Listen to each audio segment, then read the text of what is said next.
Jadi nggak dapat Cuman komisi gitu, nggak dapat. enggak dapat. Kalau masalah itu kita nggak tahu. Pokoknya kita niatnya cuman bantu. Kemudian menurut pengakuan dari ibu kan juga katanya juga ikut investasi tabung tanah juga, gitu. Iya, Oh gitu. Ada iya. ada buktinya, ada bukti apa namanya? Itu lewat. Kalau saya udah dapat itu, cuman dapat yang itu, apa yang kemarin saya kasih ke jenengan itu di grup itu. Iya iya iya. Itu tanda katanya saya waktu itu waktu Mbak Tasa anggota gitu, saya kan ikut cuman 1 meter.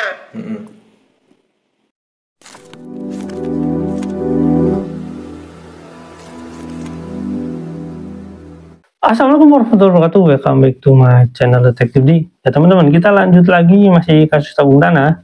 Karena ini saya ngambil runtutan ya dari tahun 2012, 2014, 2017 dan 2015 sebenarnya masih ada. Cuma saya loncat ke 2017, terus kemudian sekarang kita loncat lagi ke tahun yang lebih muda lagi teman-teman. Ini kondisinya sudah acak-acakan gitu. Ini di tahun 2002. Saya teman-teman bisa buka channel JTV ya teman-teman. Ada sebuah video klarifikasi dari seorang tenaga kerja wanita yang awalnya dia kerja di Hong Kong ya teman-teman. Jadi saya mencoba mengkorelasi dari kasus ke kasus ya teman-teman. Dan teman-teman bisa saksikan wawancara tersebut ya di channel JTV atau nanti saya masukkan ke sini sebagai referensinya sebagian, karena saya akan lebih menonjolkan tentang siapa korban dan siapakah saja orang-orang yang mungkin dalam tanda kutip terlibat tentang investasi-investasi Yusuf Mansur yang terjadi pada TKI ini ya, pada tenaga kerja Indonesia, karena kemungkinan besar bukan cuma perempuan ya teman-teman. Nah, kita lihat dulu teman-teman videonya, yuk check it out. 2015 kan saya pulang Indo, 2015 bulan Februari. Iya. Tapi setahu saya Desember 2014 akhir itu Mbak Tasanya udah nggak, terakhir dia setelah ngasihin itu apa tanda keanggotaan yang punya saya itu, tanda keanggotaan kalau saya ikut nabung tanah. Soalnya saya kan mau pulang, saya minta duluan gitu loh waktu itu. Oh gitu. Iya. Ibu posisi sebagai panitia ini apa yang ibu dapatkan? Enggak dapat apa-apa. Saya cuma bantu-bantu di situ. Enggak. Cuman kalau ada pengajian, ada apa, ya itu nyebarin brosur kasih ke teman-teman gitu. Jadi nggak dapat komisi gitu, nggak dapat? Enggak dapat. Kalau masalah itu kita nggak tahu. Pokoknya kita niatnya cuma bantu. Kemudian menurut pengakuan dari ibu kan juga katanya juga ikut investasi tabung tanah juga, gitu. Iya. Oh gitu. Ada buktinya, ada bukti apa namanya? Itu lewat. Kalau saya udah dapat itu, cuman dapat yang itu, apa yang kemarin saya kasih ke jenengan itu di grup itu. Iya iya iya. Itu tanda katanya saya waktu Mbak Tasa anggota gitu, saya kan ikut cuma 1 meter. Ini tanda bukti kalau saya udah ikut gitu katanya. Gitu. Ibu ini ikut investasi tabung tanah juga, dan apa yang ibu tahu nih, apa-apa yang dijanjikan terkait investasi tabung tanah ini, apa saja yang dijanjikan gitu? Enggak cuman, kalau yang dijanjikan itu dari awal itu Ustadz Yusuf Mansur sendiri bilang, katanya itu kalau kita ikut nabung tanah, nanti setelah 5 tahun itu per meternya kita dapat untung 5% setiap tahunnya. Setelah 5 tahun hotelnya dibangun, katanya gitu. Setelah 5 tahun ikut investasi, nanti kan itu katanya mau dijadiin hotel city, katanya deket bandara. Itu kita bisa dapat untung 5% setiap tahunnya per meter, katanya gitu. Ada investasi lain yang khusus untuk patungan usaha, itu namanya patungan usaha. Nah ini kan beda investasi tabung tanah. Jadi dicampur aduk gitu maksudnya. Iya, nggak tahu, pokoknya bilangnya itu nabung tanah buat dibangun hotel city. Seingat saya gitu ngomongnya. Kalau sama lain-lain saya nggak paham gitu. Baru paham sekarang, kemarin itu Mbak Helwa bilang itu katanya patungan apa moyang Vivi, saya malah nggak tahu itu. Dari keterangan data-data itu. Ya, dari keterangan teman-teman lain, ini proses transfernya itu bisa store dananya itu bisa lewat online transfer ke Sumas langsung atau lewat tangan-tangan ini lewat offline gitu. Iya. Sepanjang yang Ibu ketahui, kira-kira ada berapa jumlah yang ikut dalam investasi tabung tanah ini? Kira-kira aja. Kalau itu maaf saya nggak tahu. Nggak tahu. Cuman saya tahu banyak anak yang ikut. Banyak ikut ya? Oke. Waktu itu dibagiin banyak yang minta, malah kekurangan kita. Malah? Terus katanya nunggu fotokopi. Iya. Oke. Oke, itu teman-teman videonya. Nah teman-teman, kalau kita baca komentar itu banyak sekali sih di channel itu. Ada yang panjang sekali komentarnya gitu ya, dan ada beberapa yang cukup pendek. Tapi saya akan bacakan sedikit aja sebagai nanti kita akan respon ya tentang bagaimana isu Mansur yang terkait dengan TKI ini gitu teman-teman.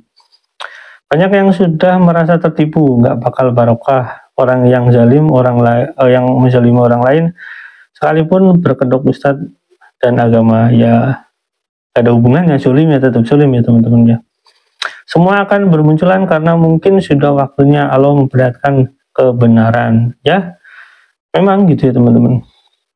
Sebenarnya gini ya, di video-video isu Mansur itu dari tahun-tahun yang sudah lama memang perilaku Yusuf Mansur seperti itu. Cuma media televisi lah yang menaikkan Yusuf Mansur menurut saya kurang bertanggung jawab ya, karena seharusnya media itu melihat latar belakang seseorang kalau dia mau dinaikkan. Tapi seringkali kita melihat media televisi itu hanya mementingkan rating ya teman-teman.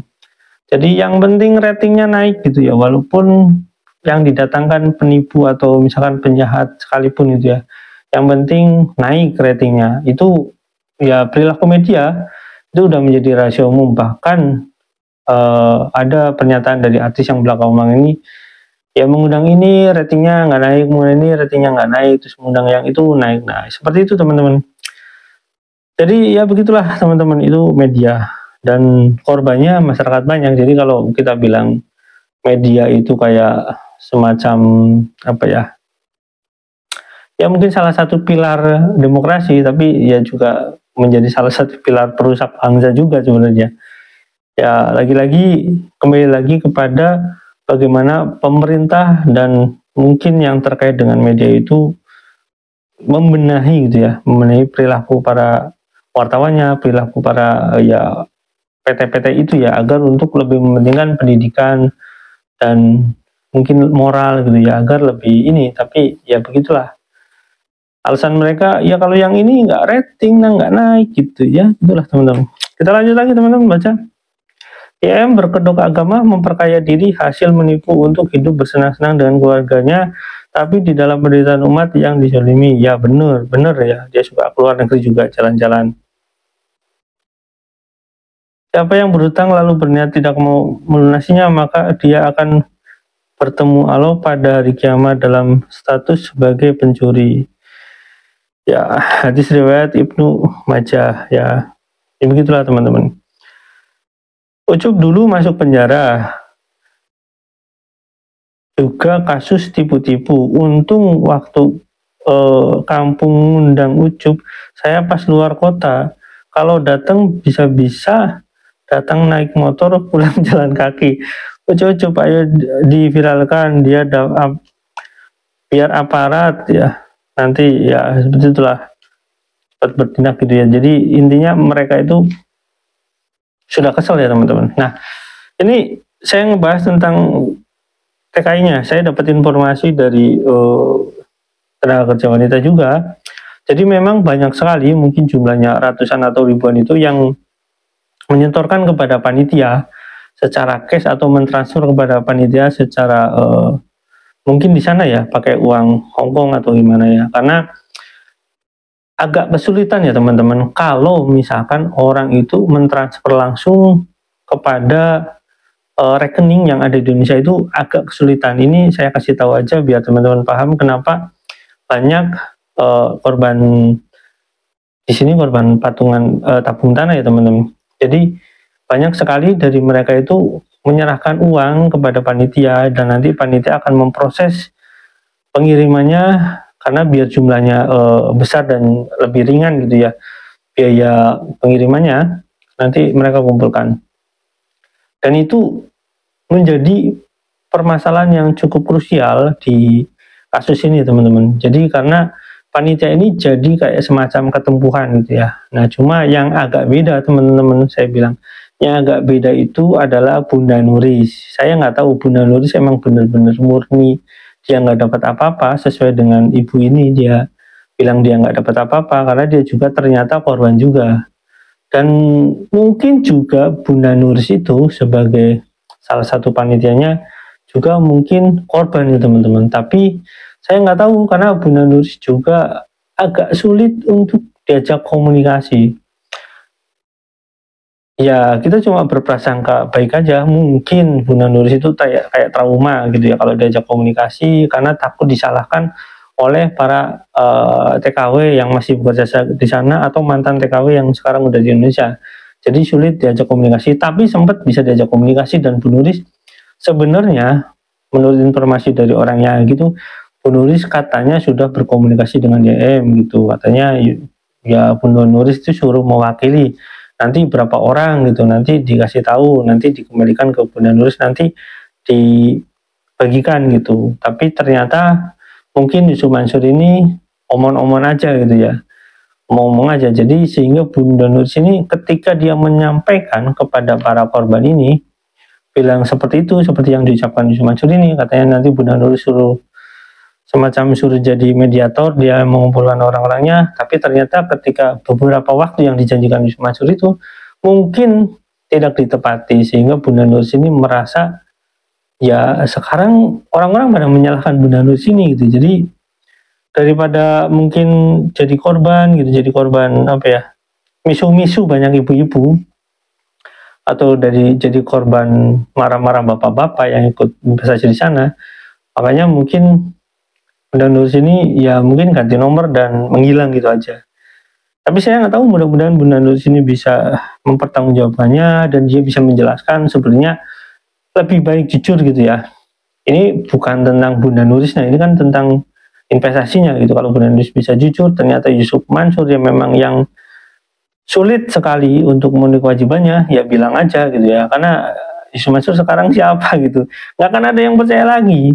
Jadi Bunda ini buat pesan buat Bunda Nuris ya, Yusuf Mansur ini owner warung steak ini sama judi ya tentunya, itu yang menjadi warung grup gitu, yang ada bebek selamat yang nggak selamat itu. Jadi kalau misalkan teman bisa lihat ada sebuah ya cafe atau restoran tulisannya warung steak and shake, di bawahnya ada atau di sampingnya ada bebek selamat gitu, by warung grup. Nah itu joinan judi sama Yusuf Mansur, maksudnya modalnya besar di sana, biasanya tempatnya cukup besar gitu ya. Dan itu banyak lokasinya teman-teman. Dan Yusuf Mansur bahkan di tahun 2010 saya nggak tahu uangnya dari mana dia bisa buka 20 langsung gitu ya. Walau alam ya teman-teman, yang pasti Bunda Nuris jangan sampai jadi korban omong-omongnya Yusuf Mansur. Bunda Nuris lebih baik jujur, karena sebentar lagi mungkin kasus Casey Al-Mansur atau kasus batubara akan masuk ke ranah pidana. Dan ya kita nggak pernah tahu teman-teman nasib Yusuf Mansur ini nanti, apakah judi termasuk yang menerima manfaat dari kejahatannya atau tidak gitu ya. Karena sampai sekarang kalau saya bilang misalkan ini cuma kesalahan investasi, saya rasa tidak ya, karena sampai sekarang Yusuf Mansur itu nggak pernah berkomunikasi, maksudnya dengan para korban misalkan kayak batubara, mereka bertemu secara tatap muka, Yusuf Mansur nggak pernah mau. Makanya orang-orang bilang ya Yusuf Mansur nipu gitu ya. Jadi kalau orang-orang ini bilang, korban-korban ini bilang ya Yusuf Mansur ini ya penjahat, penipu gitu ya. Termasuk para orang TKW ini sebagai korban ini yang mungkin investasinya nggak banyak gitu, yang 5 juta atau 10 juta. Ya pasti dia akan bilang ya Yusuf Mansur itu ya penipu gitu ya. Jadi penjahat berkedok agama. Kayak teman-teman nanti masih ada pembahasan lagi. Saya akan tuntut satu-satu agar teman-teman lebih detail. Oh ternyata kasusnya tabung tanah seperti ini. ada lagi nanti patungan aset itu seperti ini, ada lagi nanti mungkin ya patungan usaha gitu ya, terus Moyavidi atau apa gitu ya. Ya pokoknya patungan-patungan yang saya nggak tahu apa aja namanya, yang jelas mungkin ini kemungkinan masih ada gitu ya teman-teman. Dan mungkin batu bara juga. Kalau batu bara mungkin saya sudah runtut dengan cukup baik, dan saya sudah waktu itu sudah saya wawancara dengan Pak Jaini, dan sekarang sudah masuk ranah sangat krusial, tinggal keputusan EMA yang ya 90% Yusuf Mansur kalah gitu. Kalau misalkan sampai Yusuf Mansur menang, bukan menang, biasanya NO keputusannya. Kalau sampai keputusannya NO, jadi Mahkamah Agung ini perlu dipertanyakan. Dan saya dalam waktu dekat ini saya mau mencoba bertanya kepada anggota DPR gitu ya, bagaimana sih kasus-kasus yang ditangani para ya yudikatif ini ya teman-teman. Itulah teman-teman, sampai sini jangan lupa share dan komen, jangan lupa juga share. Wassalamualaikum warahmatullahi wabarakatuh. Bye.